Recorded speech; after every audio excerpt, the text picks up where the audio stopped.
2024 সালের সেই জুলাই আন্দোলনে যারা নাকি সমন্বয়ক ছিল তাদের দুর্দিন এবং ভয়ঙ্কর দুর্দিন যে এত তাড়াতাড়ি শুরু হবে এটা কিন্তু আমরা কল্পনাতেও আনি নাই। আমরা ভাবছিলাম যে অ্যাটলিস্ট কয়েক বছর তো এরা মোটামুটি দবরবসে চলাচল করবে, নায়ক নায়িকার মতো ঘোরাঘুরি করবে, কিন্তু না। এখনই এই যে এখানে একটা ছবি দেখা যাচ্ছে না, এটা একটা ভিডিও থেকে আমি একটা ক্লিপ শট নিলাম, মানে জাস্ট একটা স্ক্রিনশট নিলাম। পুরো ভিডিওটা এখানে দেখানো যাচ্ছে না, কারণ দেখালে আবার ওই কমিউনিটি গাইডলাইন ভায়োলেন্স আছে, এই যে ইউটিউবের তারা হয়তো এটাকে সেই আইনের আওতায় একটা ভোগীযোগী করতে পারে। তো এই জন্য সাহস পেলাম না, জাস্ট একটা স্ক্রিনশট নিলাম। তো এই স্ক্রিনশটে এখানে মানে মূল ভিডিওতে এখানে নীলিমা নামে একজন সমন্বয়ক তাকে পিটাচ্ছে এবং ওইখানে ওই ইয়েতে লেখা, ক্যাপশনে লেখা যে যুবদলের লোকজনরা নাকি তাকে পিটাচ্ছে, তাকে পিটাচ্ছে। কি অদ্ভুত ব্যাপার, তাই না? মানে এমন অবস্থা দাঁড়িয়ে গেছে, এখন তারা মার খাচ্ছে। আর দুই তিন দিন আগে একটা ভিডিওতে দেখলাম যে একজন সমন্বয়ক সে বলছে যে জুলাই নাম দিয়ে, মানে ওই ধরনের যে ক্যাপ টাপ তারা পরতো, গেঞ্জি পরতো না, ওই ধরনের ক্যাপ পরে অথবা গেঞ্জি পরে তারা নাকি এখন আর রাস্তায় বের হতে পারে না, বেরোলেই নাকি লোকজন এসে হামলে পড়ে এবং সোর বলে চাঁদাবাজ বলে নাকি ইয়ে করে, স্লোগান দেয়। কি অদ্ভুত ব্যাপার, কি ভয়ঙ্কর পরিণতি, তাই না? আচ্ছা, আমরা কি এটা আশা করছিলাম নাকি? সেই 2024 সালে তারা কি আমেরিকান ডিপ স্টেটের কাছ থেকে টাকা পয়সা নিয়ে মিলিয়ন ডলার টাকা পয়সা নিয়ে প্রথমে তারা কোটা আন্দোলন শুরু করলো, তারপরে শেখ হাসিনার পতনের আন্দোলন শুরু করলো। এবং আমরা বিস্ময়ের সঙ্গে লক্ষ্য করলাম পুলিশ বাহিনী তখনও কিন্তু এদেরকে ঠেকানোর জন্য আপ্রাণ চেষ্টা করে গেছিলো, বাট ইভেনচুয়ালি বাংলাদেশের যে আর্মি তারা হঠাৎ করে পিঠ টান দিল। এখন বলা হয় তারাও নাকি ডিপ স্টেটের কাছ থেকে অনেক টাকা পয়সা তারা পেয়েছে। এখন আদৌ পেয়েছে কি না, পায় নাই, এটা তো আর আমরা জানি না, বাট আমরা বিস্ময়ের সঙ্গে সেটাই লক্ষ্য করলাম। এবং ব্যক্তিগতভাবে আমি কিন্তু তখন কল্পনাও করতে পারি নাই যে কোটা আন্দোলনের একটা ইয়ে চলছে, তো সেটা কোর্ট কাছারিতে বিচার আচার হবে, কোটা হয়তো তুলে দেওয়া হবে, তো সেখান থেকে সরকারের পতনের আন্দোলন কিভাবে হতে পারে। আচ্ছা, যাই হোক, তারপরে হলো। এবং আমরা অতঃপর বিশ্বের সঙ্গে এটাও লক্ষ্য করলাম যে এই ঢাকা বিশ্ববিদ্যালয় সহ যেখানে আমরা কখনো জামাত শিবিরের কোনো লোকজন দেখি নাই, হঠাৎ করে ছাত্রলীগের মধ্য থেকে অনেক লোকজন বলা শুরু করলো, এবং খালি বলা শুরু করলোই না, রীতিমতো তারা পরিচয় দেওয়া শুরু করলো সে শিবিরের সভাপতি, সম্পাদক, অমুক সমুক। তো এটাই। এবং মোহাম্মদ ইউনূস ক্ষমতা আসার পর বাংলাদেশের অতীত ইতিহাস একেবারে ইরেজ করে দিয়ে, মানে ডিলিট করে দিয়ে, এই 2024 সালে বাংলাদেশ নতুন স্বাধীনতা প্রাপ্ত হলো। এখন কিসের থেকে স্বাধীনতা প্রাপ্ত হলো সেটা কিন্তু সে পরিষ্কার করে নেই, বাট অন্যান্যরা বলে শুরু করলো শেখ হাসিনা নাকি বাংলাদেশকে বিক্রি করে দিয়েছিল কার কাছে, ভারতের কাছে, এবং ভারতের উপনিবেশ হয়ে গেছিলো, এবং সেখান থেকেই বস্তুত বাংলাদেশকে স্বাধীন করা হলো। কিন্তু কি ভয়ঙ্কর কথা যে অতঃপর এই যে 2026 সালে 12 ফেব্রুয়ারি যে ইলেকশন, জাস্ট তার 3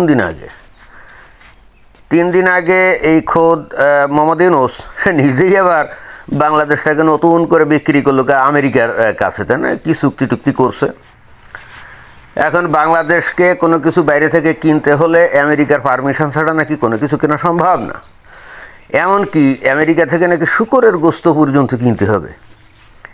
তো এটা নিয়ে দেখলাম যে অনেক কথা বলছে, কেউ আবার যুক্তি দেওয়ার চেষ্টা করলো শূকরের মাংস যারা খাবে না তারা খাবে না, তাদেরকে তো জোর করে খাওয়ানো হবে না, আর যারা খাবে, খাওয়ার লোকজনও তো কম না, তো তারা খাবে। তো এটা নিয়ে এত উদ্বাগের কী আছে?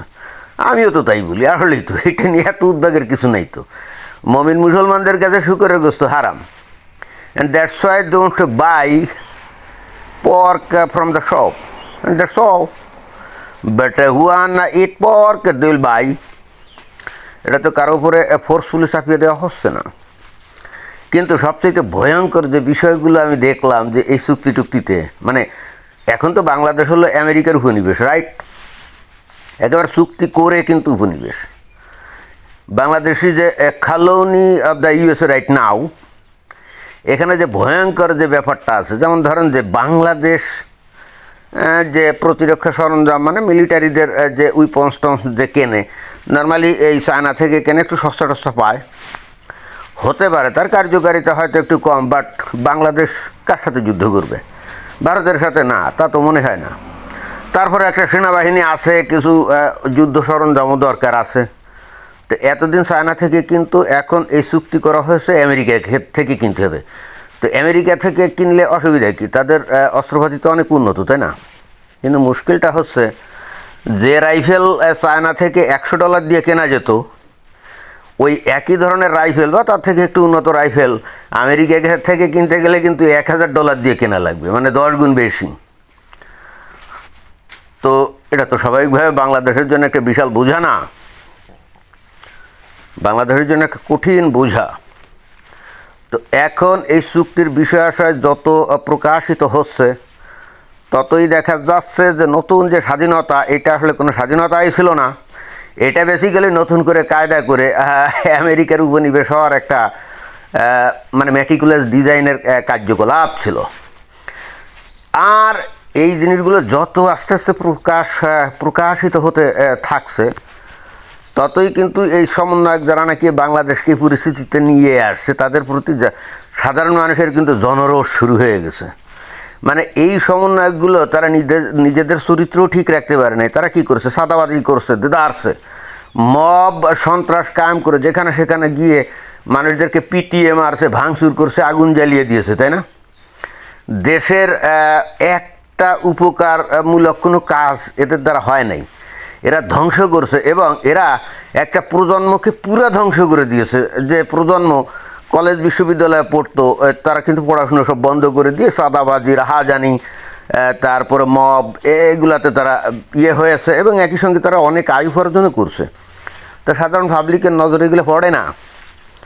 2 দিন আগে 20 টাকা বা 50 টাকা রিক্সা ভাড়া যার ক্ষমতা ছিল না, তারা এখন গাড়িতে চলাচল করে, লম্বা লম্বা কথা বলে। তো পাবলিক এগুলো মেনে নিবে নাকি?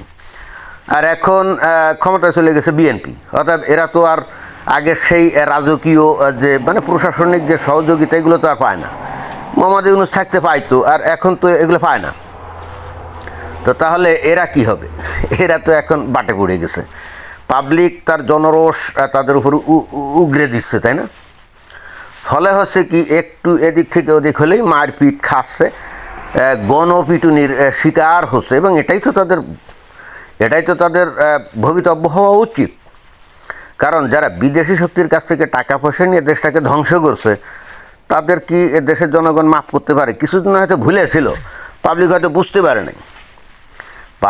বুঝতে পারে নাই যে ঘটনাটা কী ঘটলো, কিন্তু আস্তে আস্তে তো সব পরিষ্কার হয়ে যাচ্ছে। And then public are being united against all those so-called সমন্বয়ক, এবং রাস্তায় পাইলেই ধরে পিটানি দিচ্ছে।